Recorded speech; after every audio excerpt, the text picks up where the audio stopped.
Halo teman-teman semua, saya percaya semua Anda sangat diberkati dengan video-video yang sudah ada, dan untuk episode kali ini ada 7 video berseri ke depan yang membahas tentang tema yang paling saya favoritkan semenjak saya kecil hingga saya bertumbuh sampai hari ini, yaitu temanya adalah leadership, sebuah kepemimpinan. Nah, ini adalah bidang yang sangat dikagumi banyak orang, disegani banyak orang, disukai banyak orang, tapi nggak banyak orang mau belajar di area ini. Nah, cuman for your information, ada banyak bidang di area kehidupan itu butuh 2 area, yaitu 2 ilmu. Kalau nggak psikologi, ya leadership. Why? Karena psikologi dan leadership adalah 2 bidang yang sangat menguasai human relation. Ketika kita punya banyak produk apapun yang kita tawarkan, marketing apapun yang kita kerjakan, atau bidang pekerjaan apapun yang kita lakukan, selalu berurusan dengan 2 area ini. Kenapa? Karena kehidupan selalu berhubungan dengan manusia. Jadi, hari ini saya rindu untuk bisa bahas tentang leadership. What is leadership? Leadership adalah an art. Kepemimpinan itu sangat hidup ya. Ilmu kepemimpinan itu nggak mati. Makanya benar sih, semua pengetahuan juga terus berkembang dari waktu ke waktu. Tapi yang namanya leadership itu sangat hidup dan sangat fleksibel. Selalu relevan dalam segala zaman dan perlu terus belajar seumur hidup. Karena perkembangan zaman, perkembangan karakter manusia pada usianya, perkembangan masa demi masa, itu membuat leadership begitu hidup. That's why yang namanya orang-orang yang mau berkembang di dalam kepemimpinan perlu terus memfleksibelkan diri. Nah, kalau misalnya ada teman-teman tanya, menurut Cici leadership itu harus dikerjakan atau dilatih berapa kali waktu ya? Nah, teman-teman, leadership is a lifestyle image and a lifetime journey. Sekali kita mau jadi seorang pemimpin, maka seumur hidup kita akan diakui sebagai seorang pemimpin. Perjalanannya itu harus dilakukan dan dilatih seumur hidup. Bahkan perjalanannya juga harus dilatih dari waktu ke waktu. Kalau misalnya ada teman-teman yang bilang, kalau misalnya nih aku adalah pribadi orang yang suka mengeluh, suka menuntut, atau suka memberikan komplimen kepada orang-orang. Nah, leadership itu adalah sebuah bidang di mana kita harus menyesuaikan diri dengan orang lain, tapi ketika kita memberikan judgement atau komplimen ke orang-orang, kita perlu memikirkan bagaimana cara menyampaikannya dengan baik dan tepat. Kalau misalnya nih, teman-teman bilang, leadership itu kuat kaitannya ke apa ya? Tentu yang pertama adalah karakter, yang kedua adalah relationship. Orang yang mau bergerak dalam kepemimpinan harus mengerti bagaimana membangun hubungan dengan banyak orang.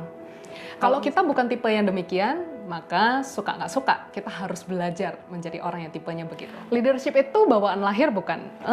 Sebenarnya menurutku leadership itu bukan bawaan lahir, tapi bisa dibentuk dan bisa dipelajari. Ada 3 poin yang aku pengen bahas untuk seseorang yang baru pemula mau menjadi seorang pemimpin. Apa sih yang kita harus punya? Percayalah, everyone can lead. Yang pertama adalah karakter.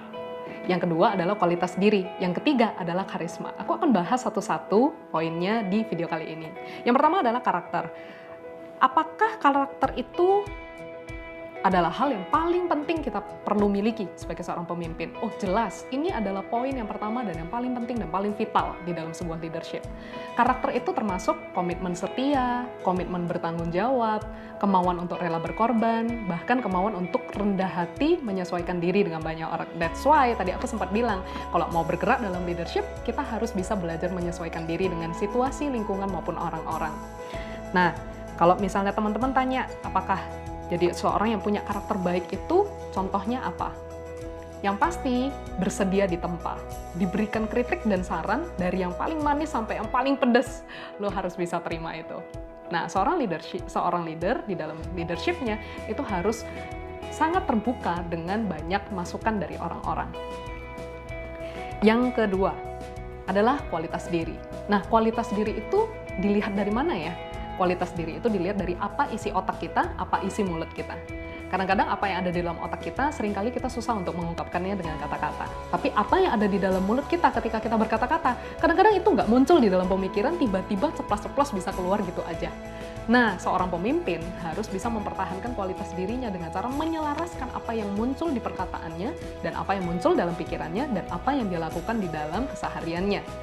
Teman-teman, pastikan kualitas diri kita itu terisi dengan kemampuan kita, pengetahuan kita, maupun wawasan kita ketika kita mengalami banyak hal dan kita bisa menganalisa dengan baik Dan pastikan ketika kita memimpin, membangun segala sesuatu, kita harus bisa menyingkapi kegagalan dengan tepat, tapi juga nggak berpuas diri pada keberhasilan yang kita punya. Ketika kita membangun kualitas diri dari waktu ke waktu, maka pengalaman-pengalaman di dalam hidupmu akan menjadi berkat di dalam kepemimpinanmu. Orang-orang yang memiliki kualitas diri lebih di atas orang-orang pada umumnya, itu punya 3 poin. Yang pertama adalah suka berinovasi, yang kedua suka move forward, yang ketiga pastikan diri fleksibel terhadap situasi dan perubahan lingkungan. Nah, poin yang terakhir adalah karisma. Ini poin yang bagi banyak orang, sebuah kepemimpinan itu karisma adalah yang terpenting. Tapi menurutku ini adalah poin yang paling terakhir. Sebenarnya karisma tidak menjadi lebih penting daripada 2 poin yang tadinya kita sudah bahas. Tapi poin ini juga merupakan poin yang cukup penting. Hanya informasi yang paling Anda tunggu-tunggu adalah karisma itu bisa dipelajari. Kenapa karisma bisa dipelajari? Karena karisma itu sebenarnya pembawaan diri. Dan pembawaan diri itu bisa dipelajari. Ada banyak orang bilang begini, aku nggak bisa jadi seorang pemimpin karena aku nggak berkarisma. Loh, yang penting kita mau belajar segala sesuatu bisa. Nah, cara pembawaan diri yang tepat itu seperti apa? Untuk orang yang berkarisma, 1, harus perhatikan bagaimana kita bertutur kata dengan orang lain. Yang kedua, bagaimana kita membawa diri kita ketika kita menyatakan statement-statement tertentu kepada orang lain. Atau berikutnya juga, yang ketiga adalah cara duduk. Keempat adalah cara wajah kita memberikan senyuman. Yang kelima adalah cara kita memperlakukan orang. Ketika kita bertingkah laku, berperilaku, itu adalah hal-hal yang membuat kita kelihatan lebih berkarisma. Dan ini yang paling gampang sih. Yang keenam adalah cara salaman dan juga cara menyapa. Cara bersalaman yang tepat adalah ketika kita berjabat tangan dengan orang, kita berjabat tangan dengan sungguh-sungguh. Dan ketika kita menyapa orang, pastikan kita tersenyum. Sebab senyuman itu membuat Anda semakin berkarisma. Nah, ketika teman-teman berkata bahwa aku bukan orang yang berkarisma, yang penting sebenarnya teman-teman bisa memperhatikan hal-hal yang tadi saya sebutkan. Dan lebih daripada itu, perhatikan cara duduk. Duduk harus tegak. Ketika kita berkata-kata dengan orang, menyampaikannya dengan tepat, selain itu, senyuman. Ketika kita menyapa orang, pastikan kita tersenyum, sebab senyuman membuat diri Anda lebih berkarisma. I hope ketika teman-teman lihat video ini, teman-teman nggak takut lagi untuk bergerak di dalam kepemimpinan dan mau menjadi seorang pemimpin. Dan pastikan teman-teman lihat video-video berikutnya, sebab aku akan ngasih kalian tips-tipsnya supaya kita bisa terus berkembang dalam leadership dan terus menjadi pemimpin yang terus bertumbuh.